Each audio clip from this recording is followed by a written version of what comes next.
Hey, it's Danny McGrath, late night hour here. 12:24. This boy is getting late. And I guess it said that I was going to do Pine Grove Memories, new Pine Grove Memories. Well, that's a tough one because I've already done all of them. So what can you really do? What can I say about Pine Grove that I haven't said? I've already said it all, right? Well, let's get this up here. Little light, little light, little light, little light, little light, little light. Hey, hey, hey, hey, hey. More light. It's like crazy. There we go. So I'm going with. I'm going to go with some early Pine Grove memories. Let's start from the beginning. I'm going to start from the start here. Start from the beginning here. Hello, how are you? It's tough to do something. My guitar in my hand. I like having my guitar. I'm like a crazy person. I need my guitar. It's like a crutch. So early Pine Grove. Let's see. Well, it all started out. Let's begin from the beginning, right? Tom McGrath, born in 1937, November 16th, 1937. Buddy McGrath, born in August 26th, 1941.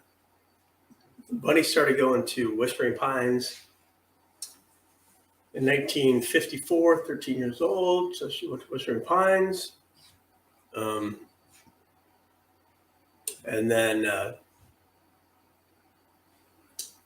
in 1960, 61, I believe. So she would have been 19, so 61. So right before she turned 19, my dad would have been 22, I think. And they met on the dance floor at Hoberg's. So they met there, and that's where it all began.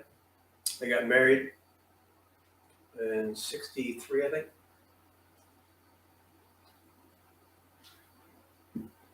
Molly 64, Colin 65, Tommy 67, Danny 69. So finally,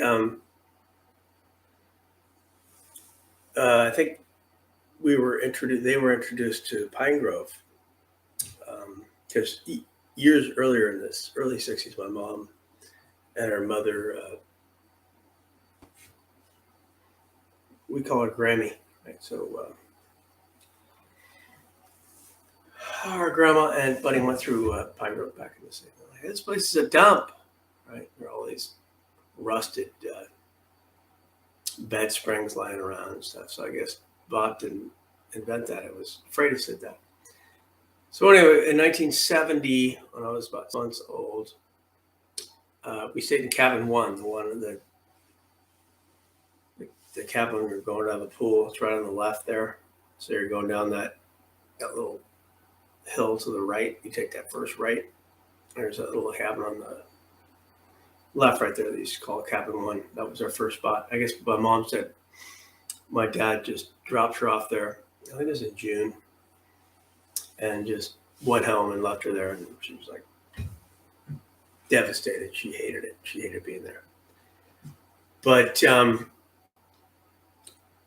we kept staying at cabins. I think 71, 70, 71, 72, maybe 73. We started camping, probably with the Wenquists. I remember when I was about 3 or 4, it's probably 74. We camped right below the hall, right below there, that first spot there on the right as you're going down the little dip towards the pool. Instead of cabin one, right after cabin one, there was a campsite there just to the right now where they have the horrible fire pit that Joe has with all the sober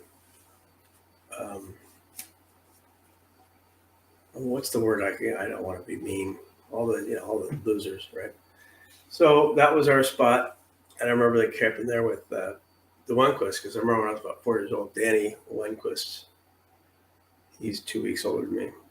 He had like this little red and white little plastic boat thing, and it must have been in early June because the water was still flowing in the creek there, which is rare. That creek ever flows through Pine Grove.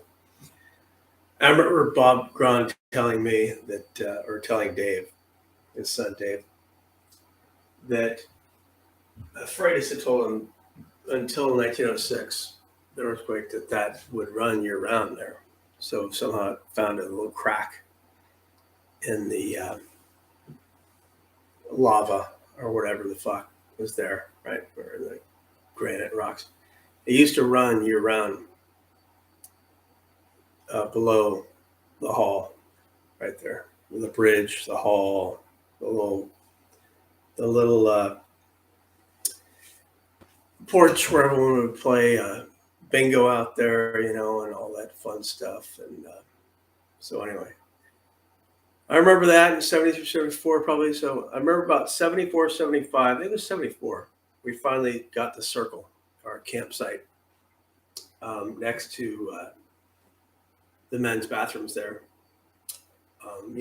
Over towards where our trailer used to be. The men's and women's bathrooms right across, right there. And so I think it was 74. We started there with the Winequists. And we had our tent trailers. Actually, I think we didn't get a tent trailer until about 75. It's funny because we got a tent trailer in 75 right down the street here. Could have been 74 before we moved up here to Marinwood. We got the tent trailer only a block and a half from where the house is now in Marin. And so we ended up getting a campsite there. It was amazing. And then I think 75 or so, the Garveys were in there with us, the McGraths. 76, you got the O'Sullivans, who the Garveys brought in, and then the Hendersons, and the Lorettes. They would usually stay in a cabin. So we had just this huge amount of people with tent trailers and tents, what we called the circle, from 70, I'm going to say 75 to about 80, right in there. And so that was our campground. It was amazing. Most of the guys were plumbers, so they put this outdoor sink, right? We had 2 refrigerators out there. This outdoor sink that the drain led to nowhere, right? So the drain would just go down and it would just flow down towards the next cabin below, right? And as we were kids, it'd be cool when the drain would just make rivers out of it, just little canals and stuff. And of course, just so the drain went to nowhere.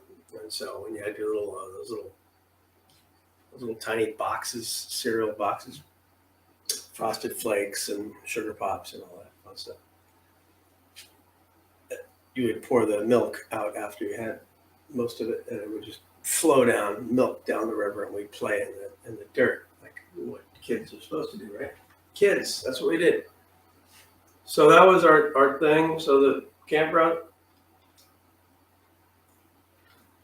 I mean, everyone was there from 75, 76 till about, I think 80, the O'Sullivans bought their trailer over where our trailer was later. And later on that summer in 80, the Winequists got their trailer.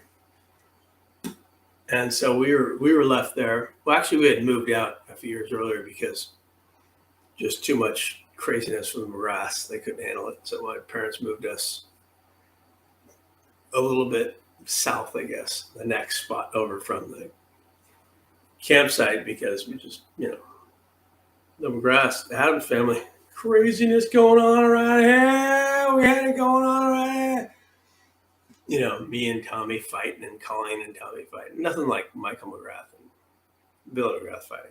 Their stuff was epic. It was amazing. I remember one time Mike was going after Billy, and so Billy went into the shower house there at the men's bathrooms, and it's like he was going to have to stay there forever, because if he came out, Michael was going to kill him, right? And they were probably 12, 13 years old. but they were big, strong boys because I was like 8 or 7. So we would like bring water and food into Billy McGrath and to the shower house with the door locked so Michael couldn't get to him.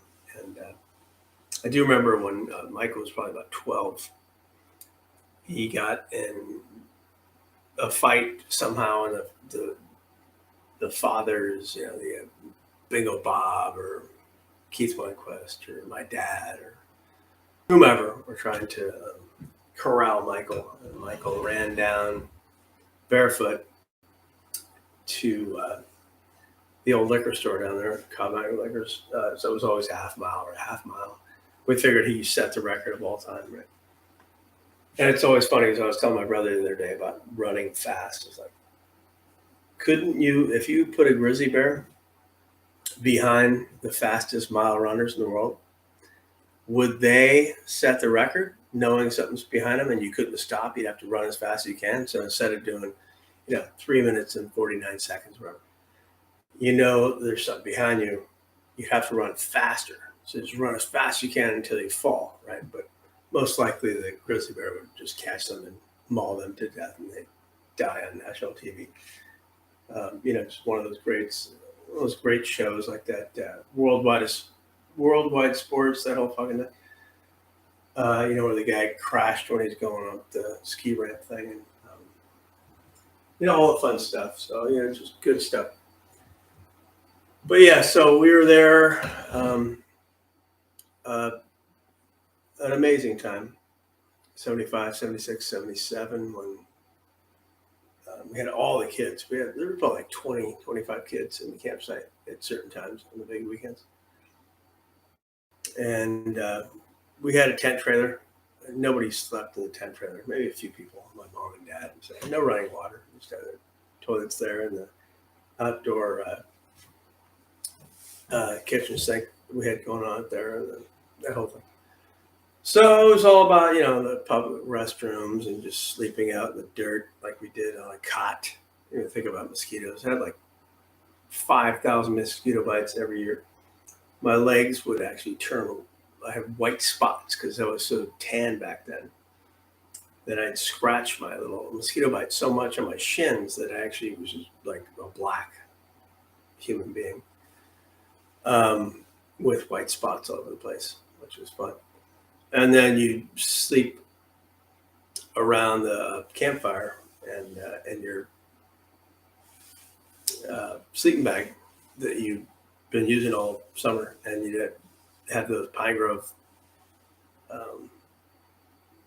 flip-flops. We called them thongs back then. Right? So your feet were just dirty, grimy, and you put them every night into the same. You don't care because you're a kid. Nobody cares. I didn't even shower when I was 12. Honestly, I didn't even shower when I was 12. But I was swimming in the pool 12 hours a day, soaking up the UV rays and the melanoma and everything. I'm still alive somehow. I'm sure it's going to come back to get me. I got one little scar right here. I don't know if you can see it. There's a scar right here from basal cell carcinoma. It got me finally. But so we all paid for it. But we just good times, amazing time. 76, 77, 78, 79, 80. I'm there, 8, 9, 7, 8, 9, 10. You'd go to sleep by the campfire that was already out, just smoking. And you'd be in your sleeping bag with the grimy feet. The bottom, I couldn't imagine what the bottom of the sleeping bag would look like after an entire summer, right? This was amazing, right? But nobody cares. All he cared about was a June bug. If a June bug got in there, you're in trouble. There's a June bug! Or anytime you're like walking around on the way to, anytime you're walking around on your way to bingo, you're worried about the bats. The bats are going to get in your hair. They're going to get caught in there and lay eggs in your hair. That was a big thing, right? But the Winequist never had to worry about that because we all usually ate dinner around 6, 6:30, 7, 7:30.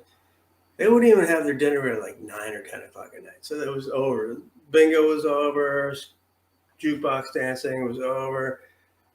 All right, you kids can go. Let's go. Leave like 11 by the time dinner's ready. It's amazing. I remember one time when I was probably about 6 or 7 years old, 1976, 77, and the big album of the year, 8-track, of course, was "It's a Beautiful Noise." I believe the album was Neil Diamond, and wonderful cover, 8-track, and it was playing while we were us. We're eating at our little picnic table, and the Wenquists are eating at their picnic table. And I heard this Neil Diamond, which I hated when I was 6 years old, 7 years old. I was more of a, what was I? I don't even know what I was into at that point, right?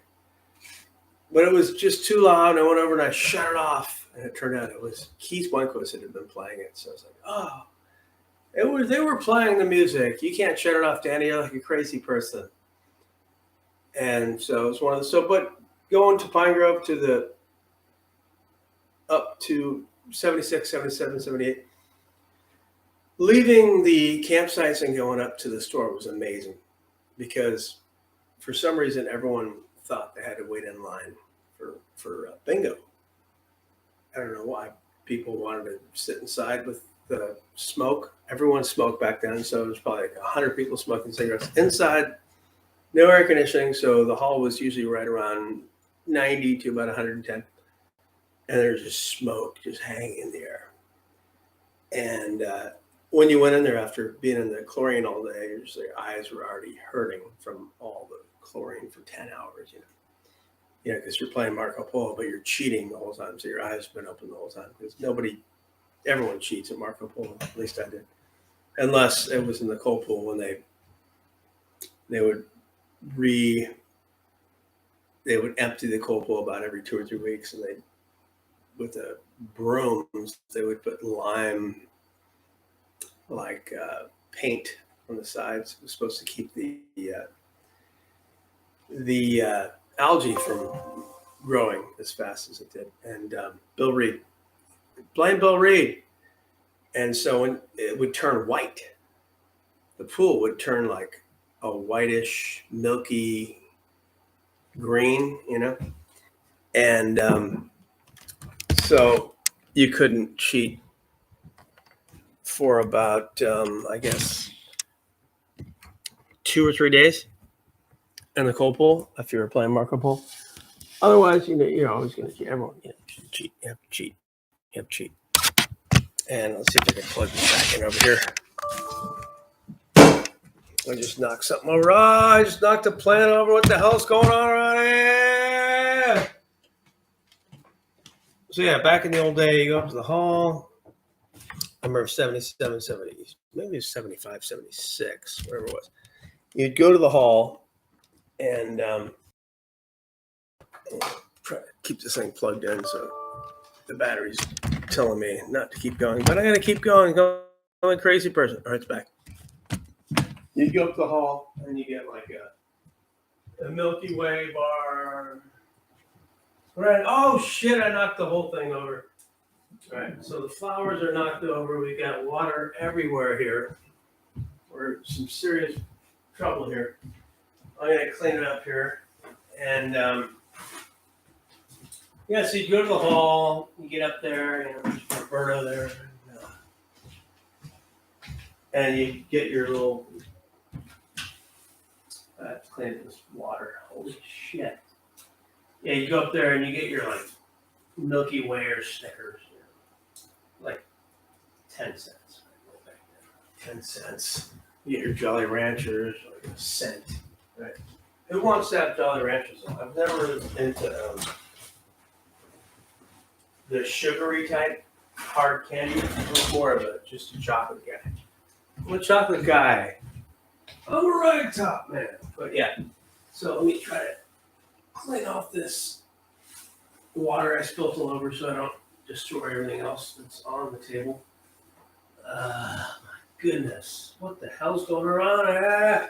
Do we really need that much water? My mom has a couple of carnations here, but obviously they needed about 3 gallons of water.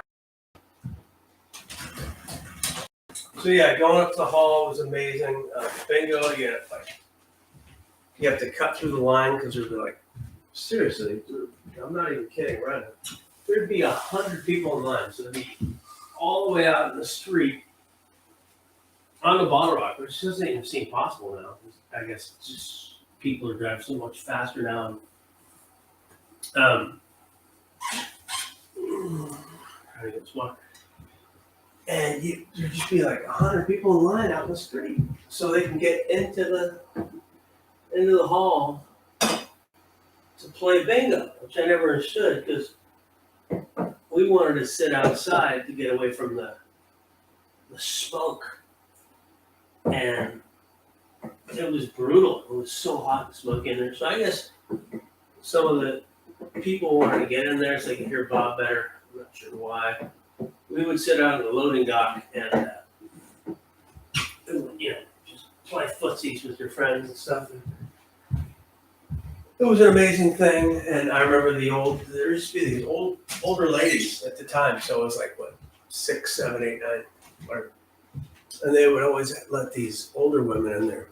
They seemed like they were 100. They're probably only like 80, 85, 90.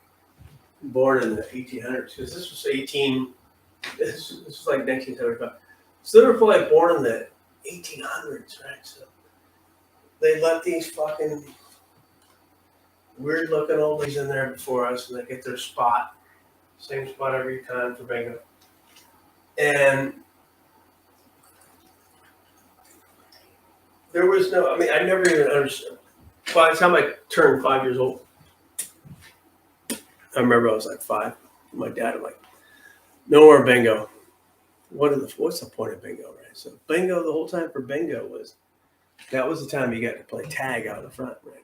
There used to be this old this gas tank fucking pump, and there's on a concrete thing, and there was this old Chevron gas pump thing. I think it was Chevron. It was blue and red and white. And that would be home base for tag. So we just played tag out in front, Or we'd have water balloon fights. So you go down to the men's bathroom where they had that one really good faucet. It was kind of just perfect for. You could go back there today if it was still there. I'm not sure if it's still there. It was like 5,000 of the water balloon, tops stuck on there. So water balloons, and then of course, when you're like 4, 5, 6, 7, 8, 9 years old, my dad would take us down to Marion's grave. Very scary, very fun, amazing stuff. The early days.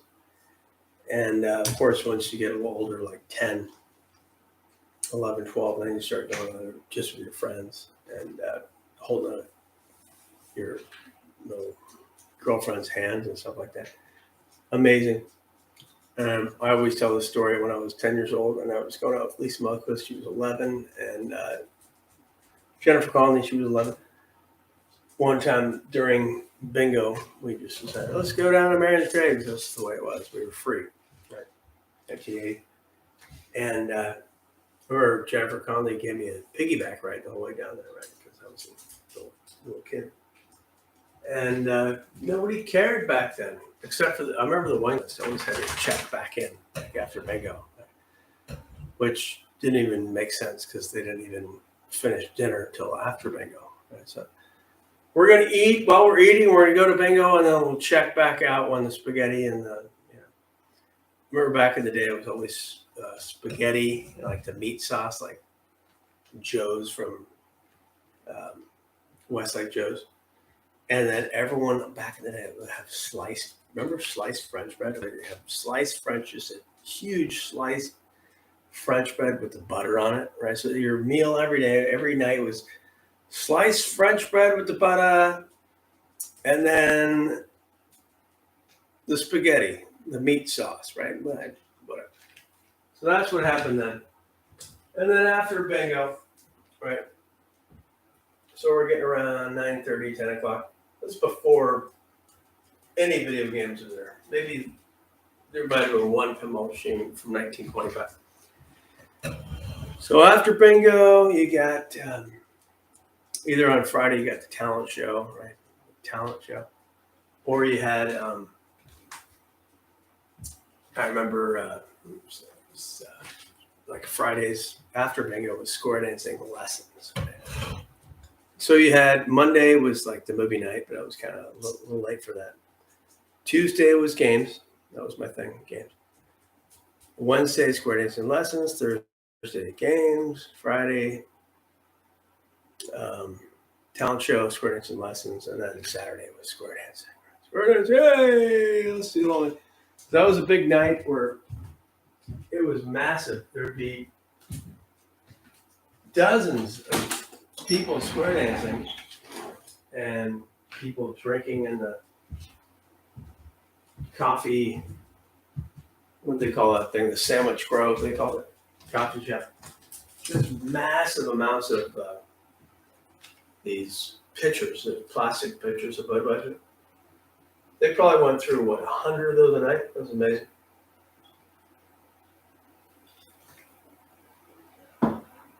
And so that was the thing. Square dancing sometimes, just on a regular weekend on a Saturday, would go till, not even exaggerating here, this is like 77, 78, so 80, 81, 82.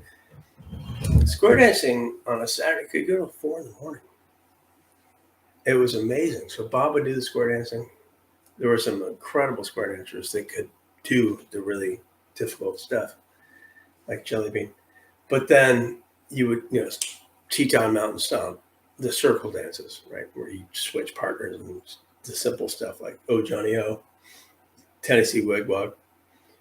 But yeah, I remember being on my cot in 1978, let's say, so 8 years old, 9 years old, something like that, sitting in my cot around the fire in my sleeping bag with the whole year of my grimy feet on the bottom, only worried about June bugs getting to me. And I could feel the ground like bouncing from the people doing the down, down, down, down, down, down, down, down, down, down, down. I'm sure that shit traveled 2, 3, 4 miles. It probably registered on the seismograph up there. I'm sure they had some 0.5s, 0.7s, maybe occasionally a 1.0.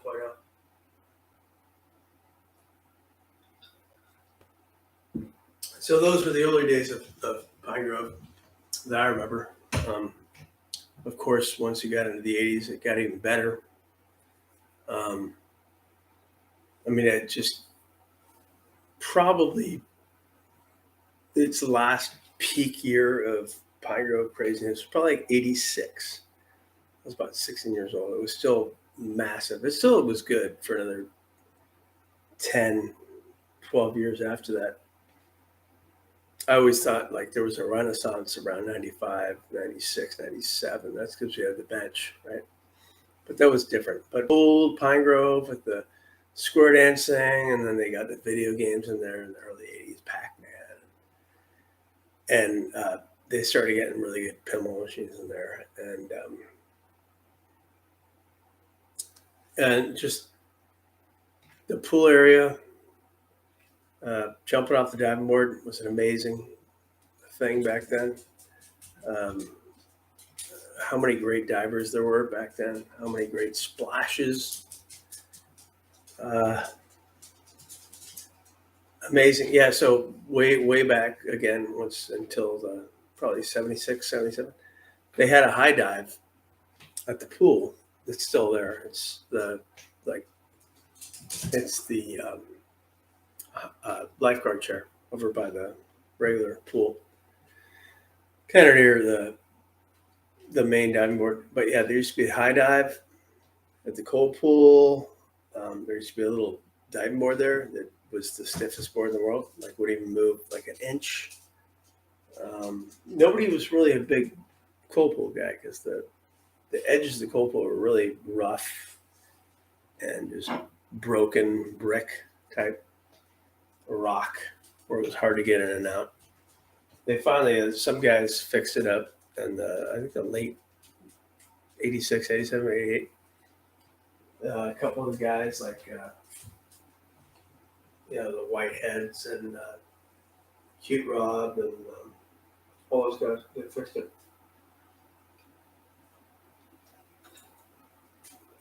And back then, until the mid '80s, there were no benches, no built-in benches the way they have now.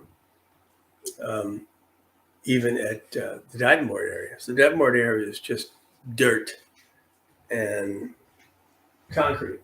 There were just the regular benches you would have in front of the store. The benches with the metal bottom and just the slats, the old green benches you could lean down on those in front of the store. And that's all we had at the pool. We didn't have anything else. So I don't know how we did it. I mean, there must have been, back then, you probably had 500 people on a big weekend. I don't know how, and that was before they enlarged the pool area in the late 80s, I think it was. So they had this pool area that was 60% of the size that it is now. And instead of having now maybe 100 people, you had like 500, 600, 700 people in the pool area. It was amazing. You had to walk. It was hard to walk across people without stepping on their towel. Everyone was just there. And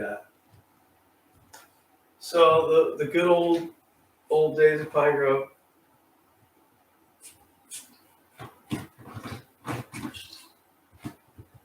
Jukebox dancing. Back in the days when my dad never really came up much. Did he have a girl down here? No. He just liked to water the trees we had here.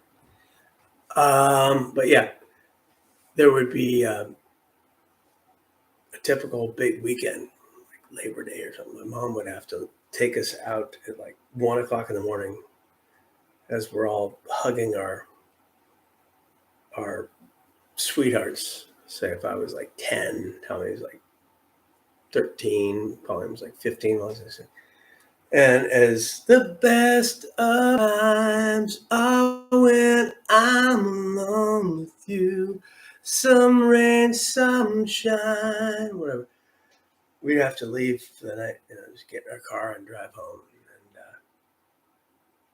just what an amazing, amazing place. I don't know if I really. Those are the days. And back then, there was no harvesters, right? Harvesters came in, I think, in 85. So back then in the 70s, you had the gas station there. But it was just a gas station. There was nothing but a gas station and just a place to fix your tires and stuff. It was like a mechanic's place, right? There was no food, nothing. Maybe they didn't even sell Sprite. They were 7-Up or Green Bubble Love. Nothing. And there was no harvesters. All there was the Cobb Mountain Food Center, right? The liquor store that became that pub. And so he had that, but Pine Grove itself, Pine Grove store, there was no reason to ever leave. Our parents, that was it. That's all we had. It was a deli. They had produce. They had cigarettes for the boys to go up. Like when Danny Winkos, he was like 8 years old. Just write him a note. Here's Danny coming up at 9 because the store would open at 9 in the morning, and we were always up at like 6 or 7 because we were little boys. We didn't want to sleep. We want to be up. Instead of just playing in the bathroom. Once it was 9 o'clock, we'd get up to the store, and Danny would go up there. Danny Winkos is allowed to buy a carton of Benson and Hedges cigarettes, right? Because that was the big thing for his parents. And then, bacon, lettuce, eggs, donuts, right? The cinnamon roll thing. And it was everything was there. There was no reason to ever go down to even beer once the boys were usually 12, 13, 14, 15, 16. you just have somebody buy up, one of your friends buy up, and they were like 17 or 18. Buy up at the store, get your beer, go hide it in the cove, Lowenbrow, the good stuff, Michelob, um, all that stuff. And then I'm trying to think.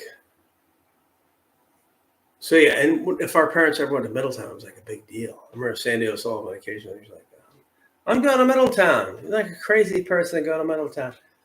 And then every once in a while, they would go to Lakeport, which was like once a month. That was massive. Oh, the parents are gone for 2 hours. Yeah, let's go crazy, right? Or they would go to the Riviera to eat at a restaurant there, and it was like freedom, like 14, 15 years old. Let's get beer, let's all drink. And all the kids would just all drink around it and just have fun when the parents are gone, all that good stuff. And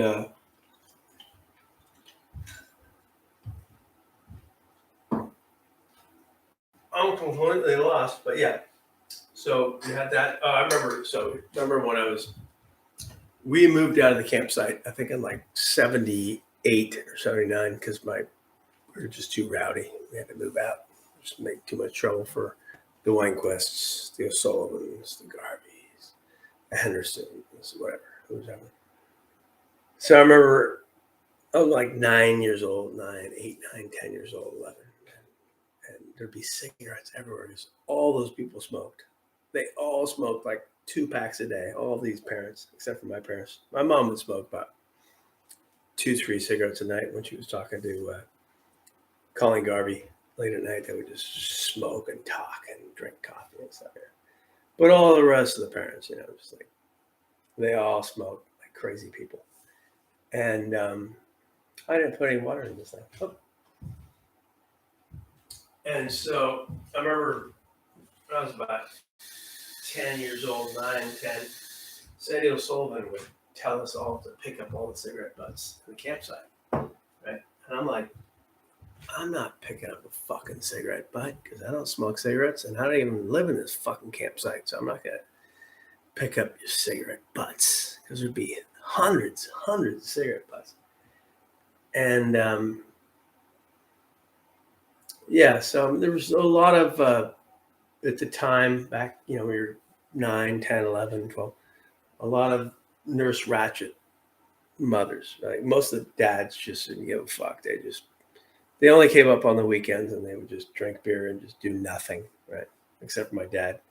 He would take us down to a place he named Blue Belly Heaven between about 72 and maybe 82.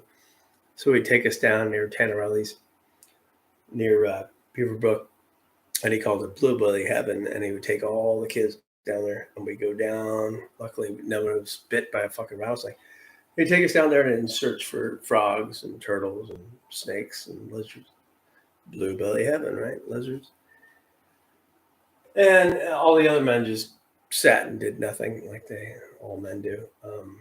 And then the moms were just all Nurse Ratchets. Like, when you look back now, you realize, my God, like, obviously Roberta was number 1 Nurse Ratched of all time. But, most of the other moms were Nurse Ratchets too. When you look back at it and you realize they're old now, they're like in their 70s and 80s, mostly in their 80s. Like, oh, they're such nice people now, but man, when they were in their 30s and 40s, they were fucking Nurse Ratched monsters, right? And so that was Pine Grove, part 1. Pine Grove.